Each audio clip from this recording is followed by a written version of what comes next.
News alert. President Trump could soon pull the United States out of the Paris climate change agreement, leveling a massive blow to former President Obama's legacy. The pact was signed by the U.S. and nearly 200 other countries last spring. A senior administration official cautions to Fox News that the president has not yet made a final decision on the pact, but two sources say the president is expected soon to announce that the United States will withdraw from the landmark accord. We will update you as the White House updates us minutes from now. And this Fox News alert, a big development in the Russia investigation. President Trump tore into Democrats over what he calls a witch hunt of a one-time campaign aide, Carter Page. The president acting in response to this. Democrats have now indefinitely postponed hearing testimony from Carter Page as part of their investigation into Russia interference in the 2016 election. The question now, why postpone it?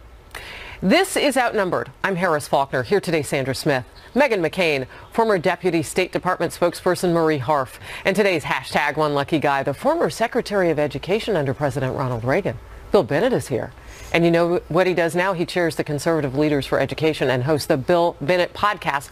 Awesome. If you haven't listened in, welcome. You're outnumbered. I am outnumbered. Hello, Mr. Happy to be so. Yeah. Thank you. Thank you Great for pleasure coming. to be here. Thank you. Can't wait to get your thoughts. So much unfolding, particularly in the world of foreign policy. Right. Okay, let's get to the news. Carter Page was a former foreign policy advisor to President Trump during the campaign. He was reportedly under investigation by the FBI for his contact with Russia. Page has said he's an open book and that he wants to tell his story after the Fed started monitoring his communications last summer. So eyebrows were raised when Fox News learned yesterday Democrats have requested that Page's testimony before Congress be postponed indefinitely. President Trump unleashed his response on social media by tweeting this. So, now it is reported that the Democrats who have excoriated Carter Page about Russia don't want him to testify. He blows away their case against him and now wants to clear his name by showing the false or misleading testimony by James Comey, John Brennan. Witch hunt! Exclamation point. Your thoughts, Bill? Well, one thing that's interesting in the era of Donald Trump, people used to say, I wonder what the president really thinks.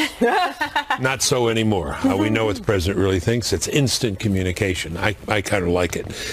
I would prefer some of them didn't make it out, but for the most part, I think it's quite good for the American people to hear directly from their president. Look, you had an interesting lead-in, Harris, as you were reading. You said, as part of the investigation, Carter Page will not testify. Why does a person not testify as part of the investigation? Justice Brandeis said sunlight is the best disinfectant. If he's got some sunlight to bring to bear on this, let's see it. Let's have it. Why would you not want to hear from this witness about whom the Washington Post and the New York Times have been writing incessantly how important he is? If he's important, let's hear from him.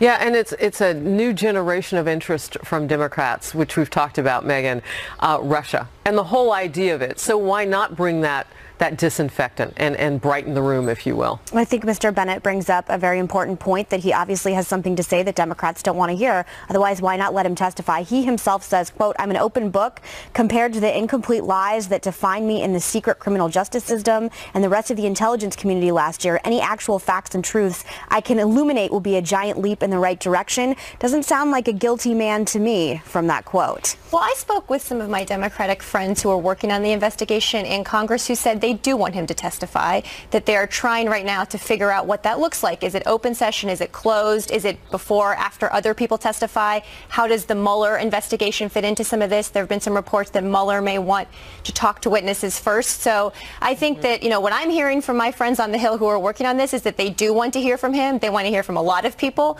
and that hopefully we will, because we need to. You're right. So maybe just a little bit disingenuous among some of them. I don't know who your sources are, but the word indefinitely certainly sticks out, right? Because if you want to postpone based on gathering more evidence, that would be one thing. But you're also dealing with something, Marie, with several investigations going on. Not a drip has come out as evidence. So if you think you can get some from someone, why would you postpone indefinitely? But to give Democrats some credit here, they have controlled the narrative when it comes to Russia. This White House has fought back hard, but still, now that the president's home from what was viewed as a very successful first foreign trip, Russia is back in the headlines. I mean, what can they do, Bill, to get that out of there so that it can get back to policy making, get back to the president's agenda? Well, I learned in Washington you're on offense or you're on defense. And the thing for the president is to go on offense on this. And again, I don't see how you control the narrative, particularly the narrative on Russia, by saying we're not going to hear from this witness. I've heard the argument about Mueller, and obviously Mueller's wishes have to be respected here. But I imagine if Mueller had said, no, we want to get to him first or wait, we would have heard that. That would have been yelled from the rooftops. We can't do it because of Mueller.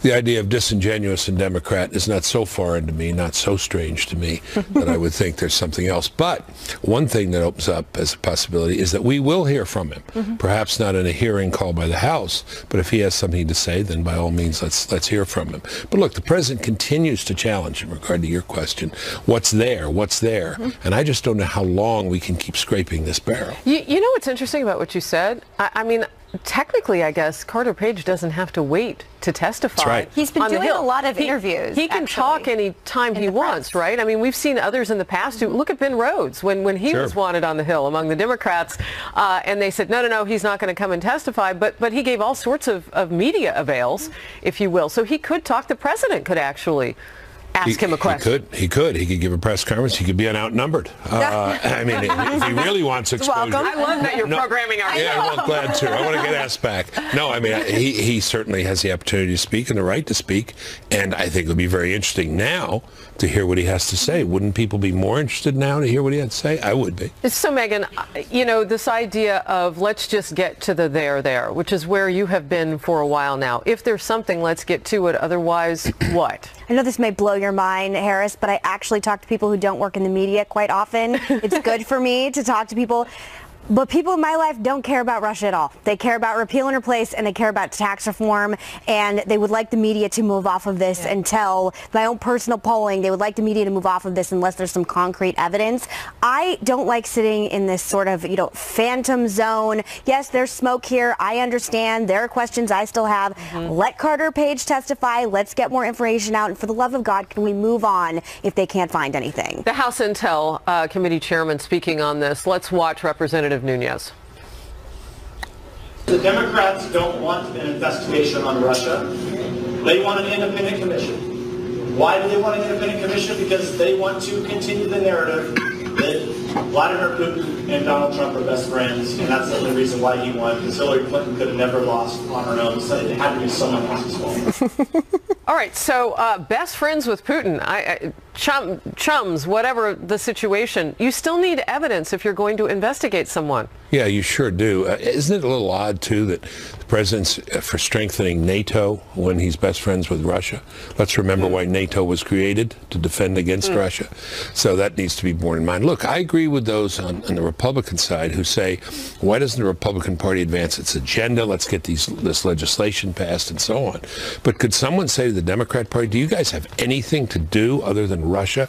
Picking up on Megan's point, Democrat citizens and Republican citizens alike would like to get off this subject and get to some of the real issues. But to that point, hearkening back to President Reagan's White House, what lesson would you draw from there and maybe give to President Trump in terms of gaining the narrative, going on the offense, as you say, and moving forward? I remember I spoke to President Reagan in the midst of the Iran-Contra deal, and I called him up and I spoke to him. I did it very rarely, but I said, they don't want you just to apologize and explain. They want you to humble yourself, to crawl. And he said, well, I won't. I will tell the truth.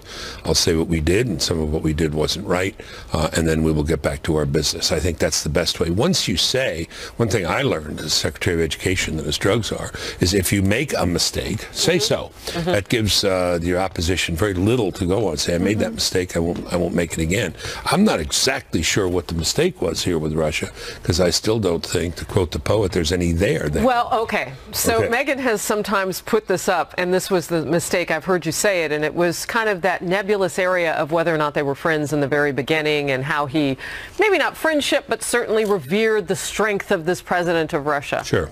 I never liked the language surrounding Putin, but I'm very hardline on Russia and Vladimir Putin. And I do think some of that, much like the rhetoric on the campaign trail with the travel ban, has come back to bite this administration. But I do think if you move forward and tweet about repeal and replace, about tax reform, tweet about jobs, talk about the things that the American public, I believe, truly cares about, and just say, you know what, we're going to leave this to the investigation. I'm not going to have anything to do with this. We're going to make America great again. I think that would help the narrative, Sandra. But to get back to Bill's point and your point, Megan, the American people are over with Russia. They're kind of done with this, considering there's absolutely no evidence.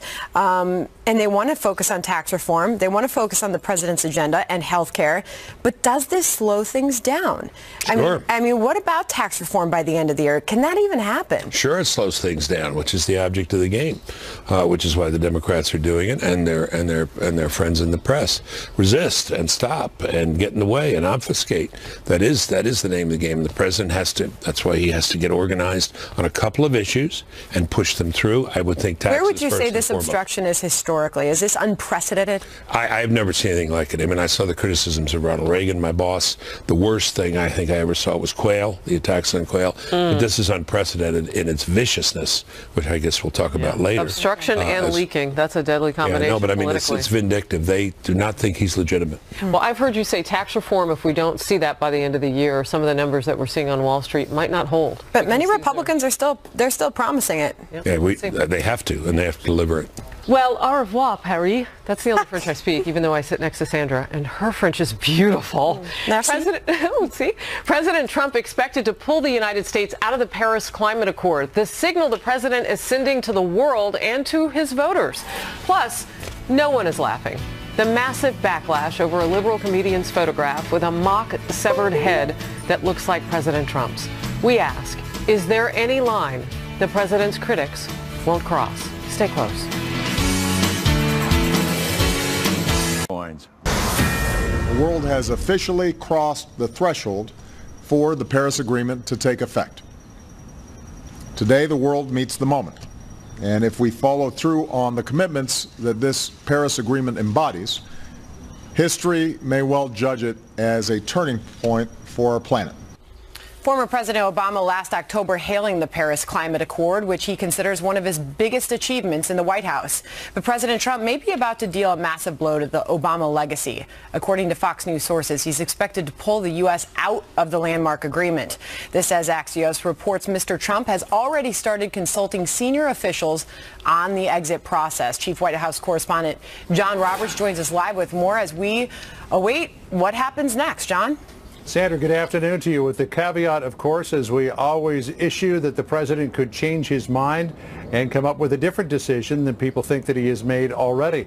I was told by a very, very senior administration official this morning as we encountered each other in the hallway that the president is still weighing a lot of options. He has not yet made a final decision, but is expected to, if not today, sometime before the end of the week. The president tweeted out as much this morning that he would be making a decision in the coming days. So where are we right now? A couple of sources tell Fox News that the president is expected to withdraw the United States from the Paris Climate Accord, but a very senior administration source told Fox News that, well, there might be a little bit of a different decision coming forward.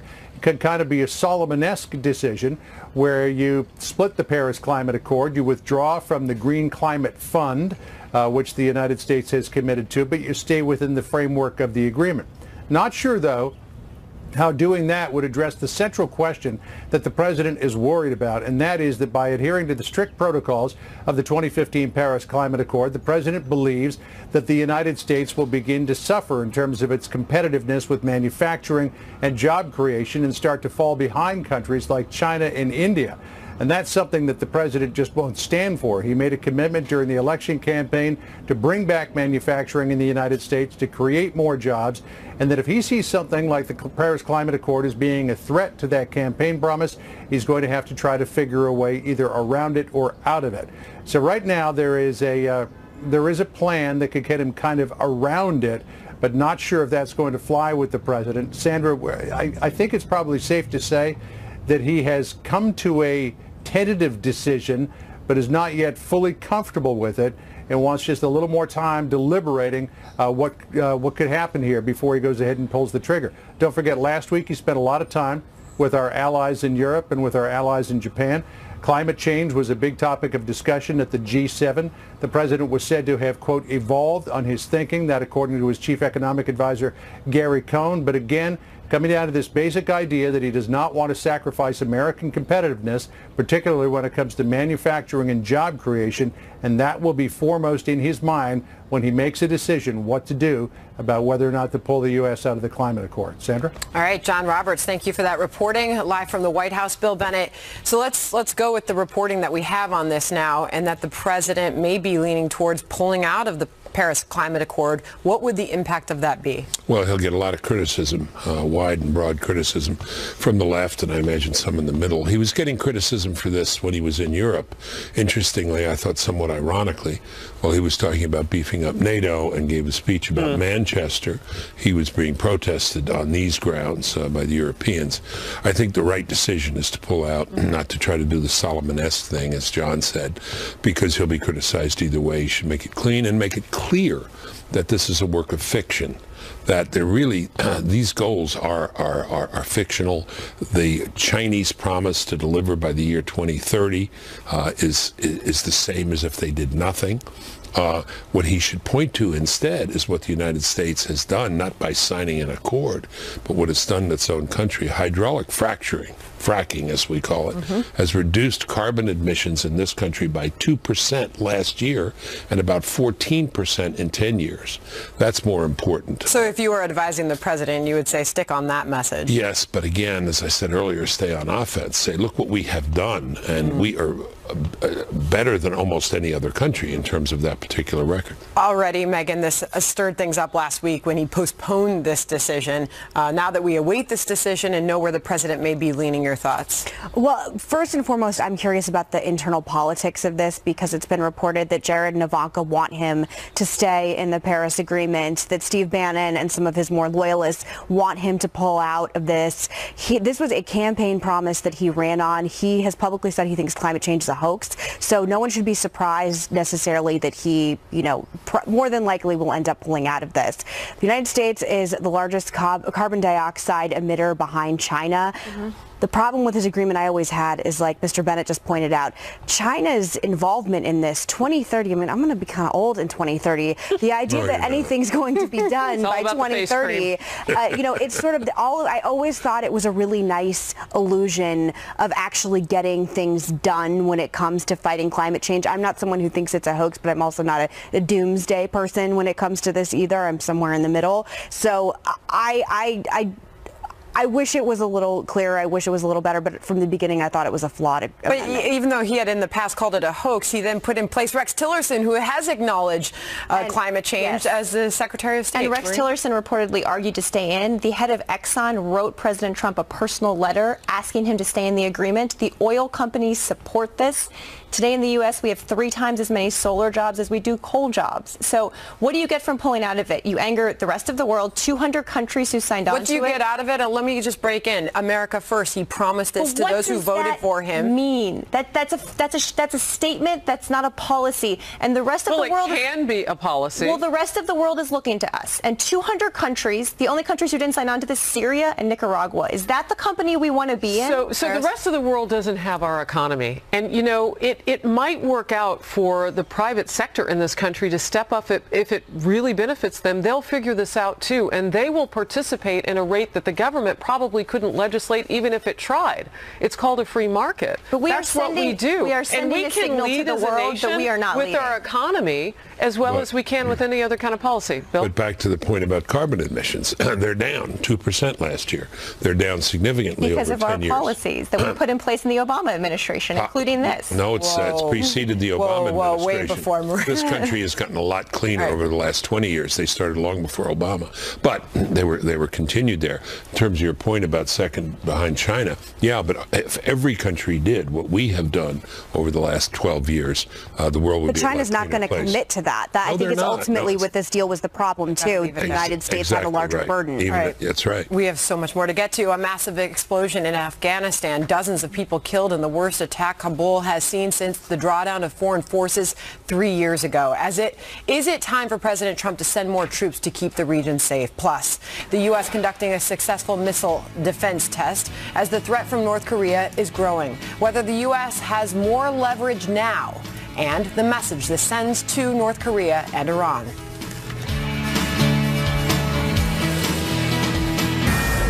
Fox News alert, we now know 11 American citizens were hurt in a massive bombing in Afghanistan's capital city. The explosion ripping through a highly secure diplomatic area of Kabul during the morning rush. At least 90 people are dead, hundreds more injured, including those 11 U.S. citizens. Most of the casualties were civilians. We're told employees of the German embassy were also hurt. So far, no group is claiming responsibility, but it was one of the worst attacks in the Afghan capital since the drawdown of foreign forces at the end of 2014. And it comes as President Trump is weighing whether to send more troops to the region to reinforce the Afghan army. I'll start with you, Mr. Bennett. Sending more troops in, it's a very complicated issue, but when you hear that the city of Kabul, which is supposed to be the most safe in Afghanistan and most diplomatic, has such a huge explosion, what do you think?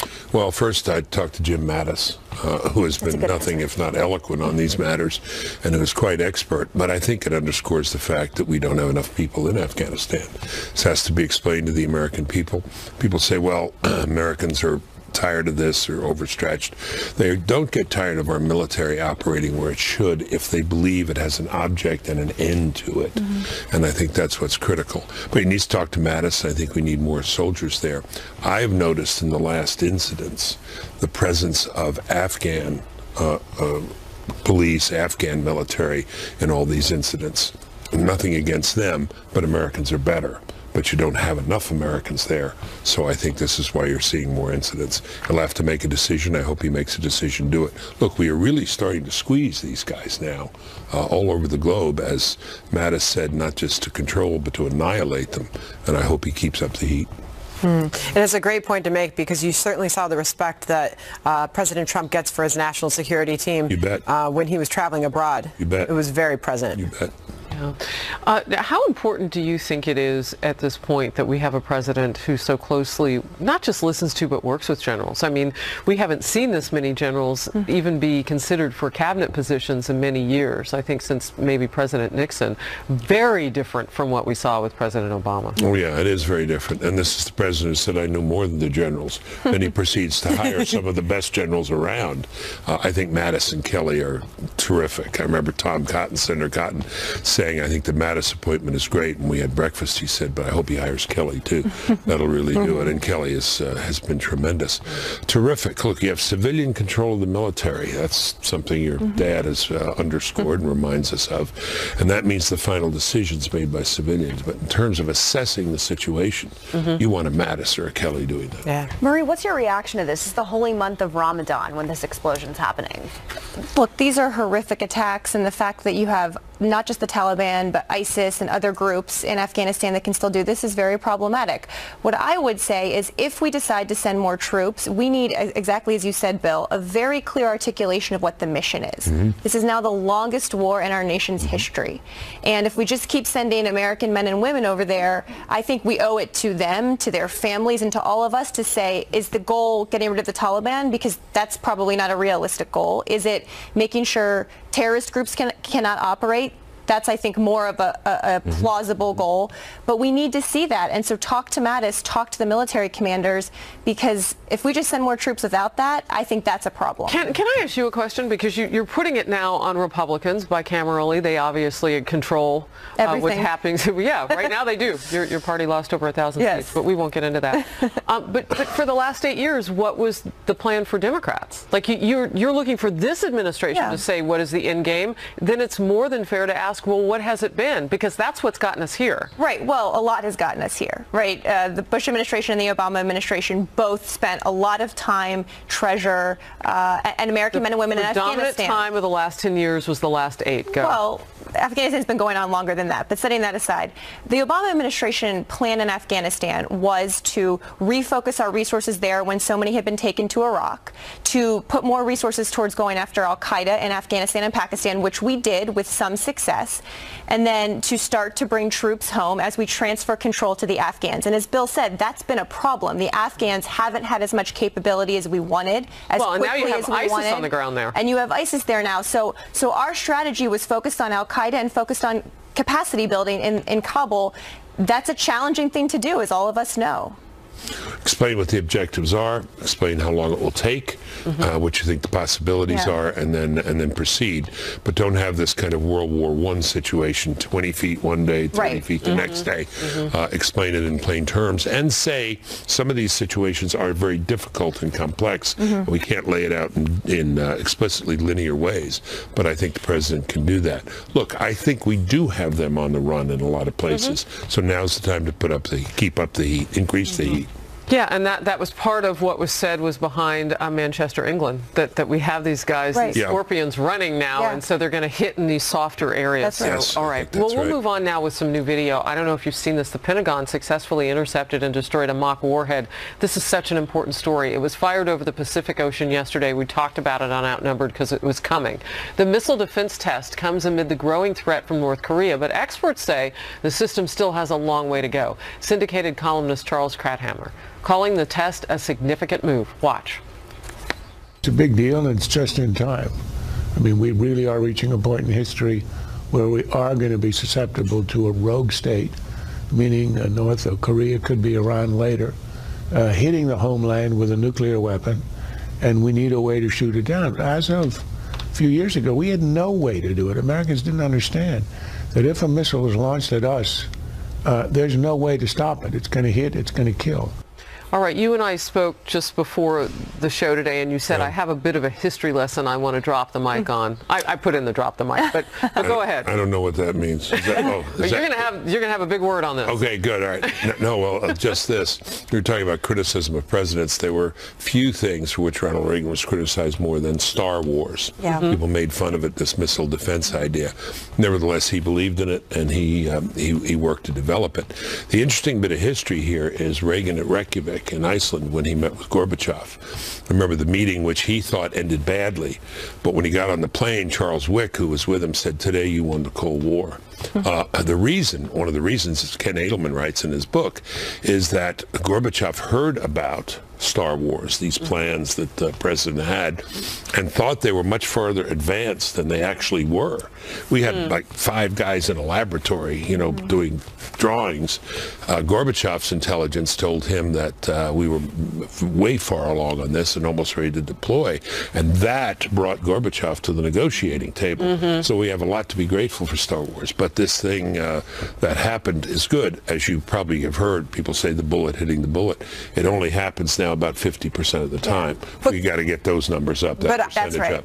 But part of this is that the test didn't confirm that this could actually be done as accurate as it was under wartime conditions. That's right. A big part of that story. And if you have a lot of missiles coming, that's another problem. That being said, do you think that President Trump is successful in the message that he is sending to North Korea right now? Yes, I do. I think it's been very clear and very firm.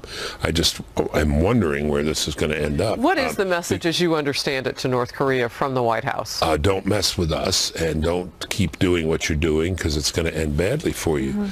And I predict, and I've predicted for about 6 months, that we're going to see some thunder and lightning. So military experts, though, have said that could be some of the most disastrous and hand-to-hand combat type stuff. It's like the weekend. It's terrible what could come over the horizon with regard to that. It could be terrible, but I don't think it has to lead to that.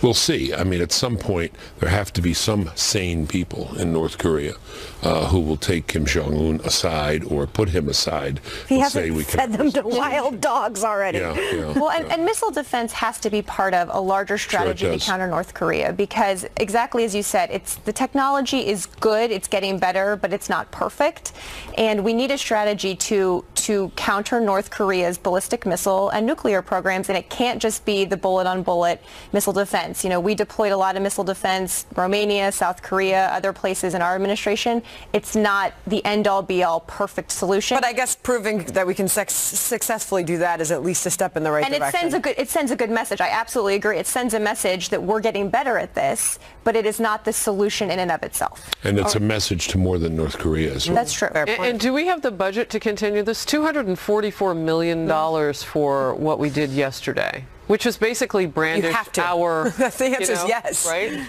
Well, first So we're going to need more. We're going to need more in the budget, do you think? First responsibility of government is the security of citizens. Federalist paper number 3. It's got to be. All right. That's what you pay for. That's what you buy government for. Not to fix the leaky faucet of every leaking life.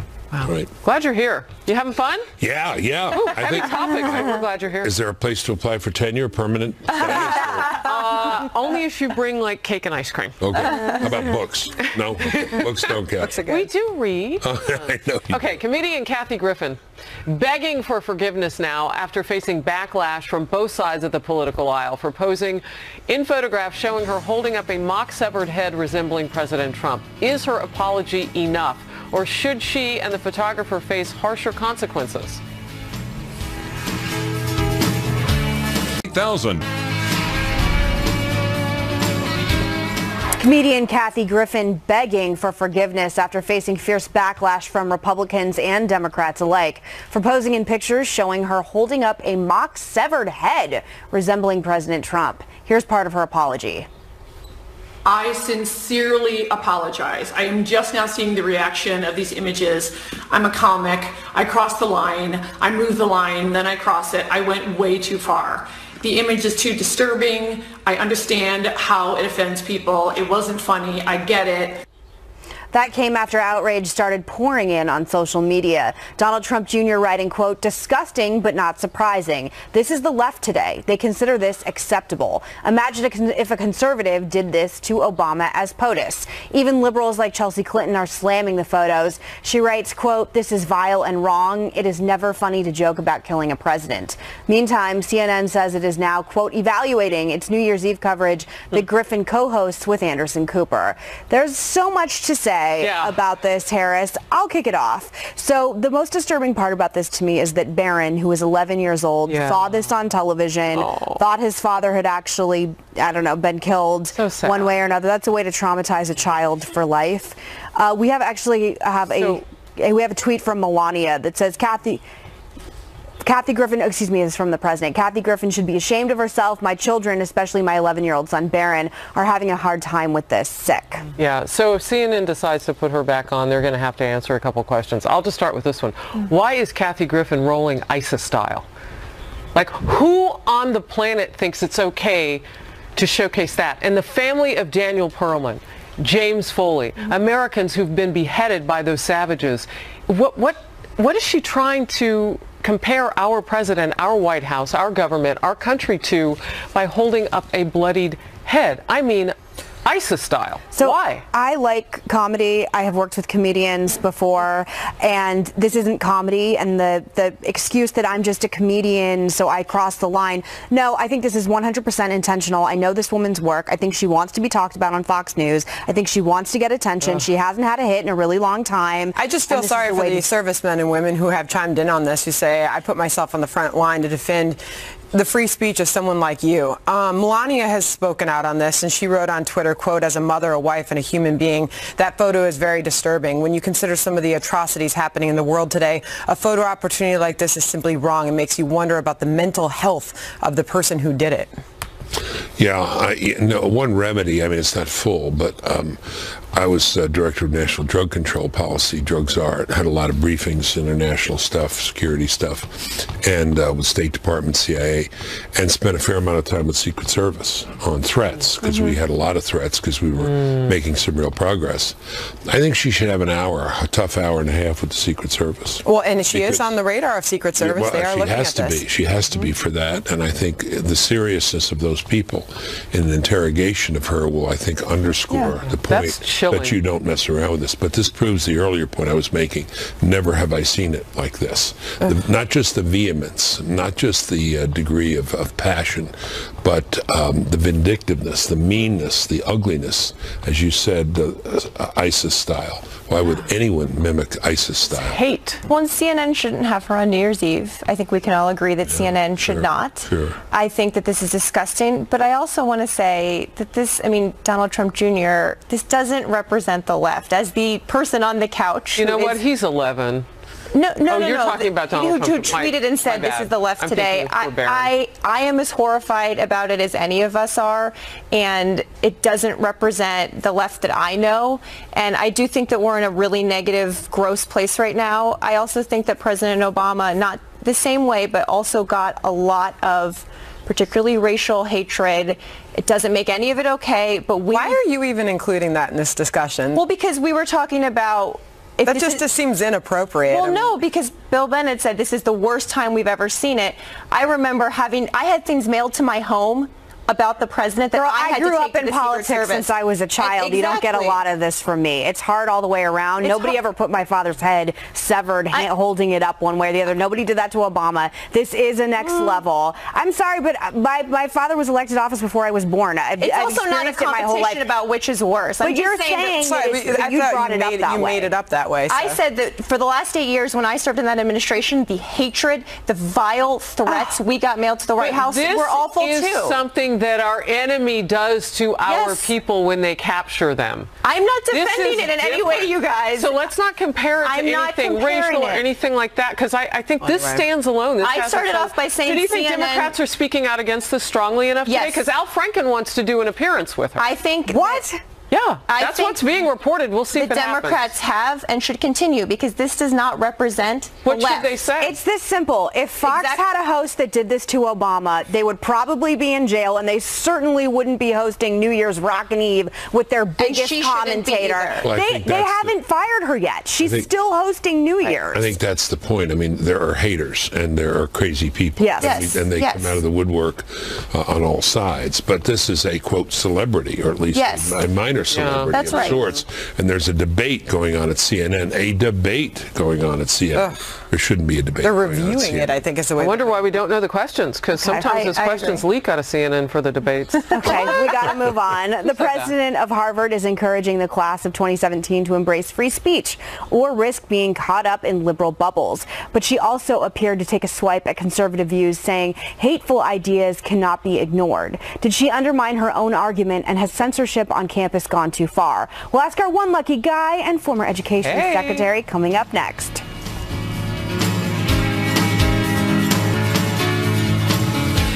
Baby, we're making more on Outnumbered in just a moment. First, though, let's go to John Scott with what's coming up in the second hour of Happening Now. Hey, John. Hey, Harris. In the next hour, a White House shakeup as President Trump brings some changes to the West Wing. Will we see more of them this week? And what does it all mean to the president's agenda? Plus, breaking news on what's being called an attempted hijacking. And another scare in the air as a laptop battery apparently catches fire on a JetBlue plane, forcing an emergency landing. Also, Eric Shawn lands an interview with Nikki Haley, the ambassador to the UN. We will have some of that for you ahead. Happening now. Harris. All right, thanks. Thanks. All right, well, the president of Harvard using her commencement address to encourage the class of 2017 to embrace free speech. Drew Faust warned graduates that if they censor voices they don't agree with, they're not only creating liberal bubbles, they're putting their own viewpoints in danger of being silenced too. But watch how she described those opposing opinions. We need to hear those hateful ideas so our society is fully equipped to oppose and defeat them. We can see here at Harvard how our inattentiveness to the power and appeal of conservative voices left much of our community astonished, blindsided by the outcome of last fall's election. So it was a good start, and then she called those conservative views hateful, so I don't know what exactly she accomplished. Oh, the academy, my Harvard degree. I think my Harvard. You know, I was 38. I had 33 honorary degrees and had given 25 commencements. Wow. Then I made a big mistake. I joined the Reagan administration. You know how many I've had since then? 2. Wow. Both at Liberty University. By the way, which invites Bernie Sanders. When will these hateful ideas on the left be censored? And where? What university exactly is going to do that? None, to my knowledge, have done that. But it is conservative ideas which get censored. What do you make in general of what we are seeing on college campuses these days? I keep thinking, as a creature of the university, I have a T-shirt that says PhD deplorable. I think I'm the only PhD in philosophy in America who voted for Donald Trump. If there's another one out there, please let me know. I keep thinking it's just got to end. It's just got to stop in the absurdity. But it doesn't. It just keeps going. It keeps replicating. But I'll tell you what's going on in the real world. People are figuring out that a lot of these degrees don't mean anything. People come out owing a lot of money, not knowing anything, basically having attitudes, advanced attitudes, and so this whole thing may become a bubble. Go to college, major in petroleum engineering, get a great job. Wow, good advice, Megan. I'm starting over. Oh, man. I mean, we talk about this all the time, and it makes me deeply depressed that just having any kind of conservative viewpoint on most college campuses is considered hate speech. We're delving into a very dangerous area in American politics and American history right now, and I'm a millennial. I deeply worry about my generation when they reach the real world and realize that there's no such thing as a safe space, and it doesn't matter how much you've been coddled in college into your early 20s. The real world's going to hit you hard, and guess what? There are a lot of Republicans in the real world. You may have to work with them and talk with them and not just, start screaming bloody murder that they're hate speech. Marie? I agree. Look, when I went to college, I wanted to be challenged I wanted to meet people who thought differently than I did because I thought it made me smarter and made me better able to defend my ideas and look at the world differently. And, I gave my first commencement address a few weeks ago at my dad's alma mater, and that's what I said to them. I said, use your opinions to start conversations, not to end them.